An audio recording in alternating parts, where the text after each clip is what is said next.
Hello সবাইকে।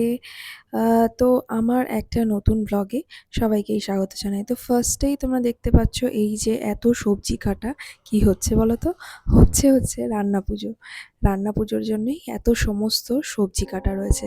সাথে দেখো চালতা রয়েছে, শসা রয়েছে, কলা ভাজা হবে, পটল ভাজা, আলু ভাজা, মানে অনেক রকম, ১৩ রকমের ভাজা হয়। তার সাথে একটা পাঁচমিশালি মানে তরকারি হয়, মানে যে তোমার যেগুলো ভাজা হচ্ছে সেগুলোই কিন্তু এই তরকারিতে যায়। তার সাথে যায় হচ্ছে টক, আর এদিকে ঢ্যাঁড়স ভাজাও রয়েছে। সবকিছু আরকি, নারকেল ভাজা আছে। এটা আমার ভীষণ ফেভারিট। তো সবকিছুই আরকি তোমরা দেখতে পাচ্ছ এইসবের প্রিপারেশন।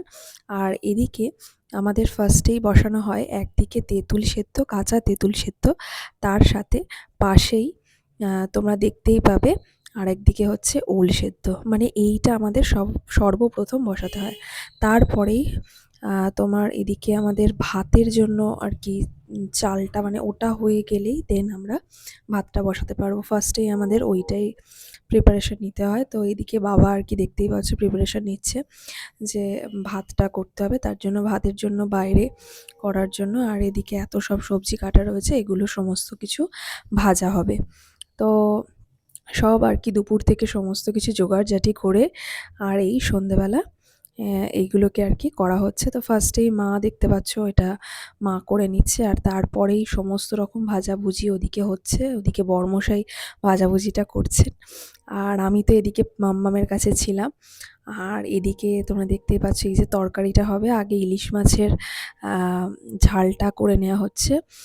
এখানে ইলিশ মাছ ভেজে রাখা হয়েছে। ওদিকে কাতলা মাছও আছে, চিংড়ি মাছ আছে যেটা টক হবে। জাস্ট দারুণ লাগে। এদিকে হচ্ছে খেসারির ডাল সেদ্ধ, যেটা মানে রান্না পুজোয় মাস্ট অ্যান্ড মাস্ট। আর এদিকে এই যে ভাত হয়ে গেছে, তো ভাতটাকে মানে পুরো ছড়িয়ে রাখা আছে ঠান্ডা হওয়ার জন্য। আর পায়েসও হয়েছে, সমস্ত কিছু আর কি হয়েছে। নারকেলের ওই যে ছাইটা হয় না, ওটা জাস্ট দারুণ লাগে। মানে রান্না পুজো এইসব কিছু না হলে রান্না পুজো মনেই হয় না। নারকেল ভাজা, ঢ্যাঁড়স ভাজা, এইগুলো মানে না হলে রান্না পুজো বলে মনেই হয় না। তো তারপরে সমস্ত কিছু দেখতেই পাচ্ছ তোমরা, ভাজাভুজি কমপ্লিট। আর এদিকে টকটাও হয়ে গেছে। আর এবারে স্পেশাল কিন্তু টকটা আমার বরমশাই করেছে। কোনোদিন কিন্তু ও করে না।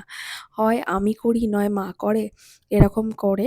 তো এবারে করেছে আমার বরমশাই, করেছেন হচ্ছে টক। জানি না খেতে কেমন হবে, আশা করি ভালোই হবে। ওর হাতের রান্না সবটাই ভালো হয়। আর এদিকে এগুলো সমস্ত কিছু ভাজা হয়ে গেছে। এই চিচিঙ্গে ভাজা, শসা ভাজা, তারপরে ঝিঙে ভাজা হয়, উচ্ছে ভাজাটা সব শেষে। আর এই সমস্ত কিছু আরকি ভাজা-টাজা হচ্ছে, সমস্ত কিছু প্রিপারেশন, মানে একদম জমজমাট প্রিপারেশন। আর আমাদের রান্না পুজো মানে একটা জমজমাট ব্যাপার থাকে যে এত কিছু রান্না করতে হবে, এত কিছু প্রিপারেশন করতে হবে, দারুণ লাগে। তো এদিকে পটল ভাজাটা হচ্ছে, আর এদিকে সমস্ত কিছু আরকি সব যতটা যা হয়েছে সবকিছু করা হয়েছে।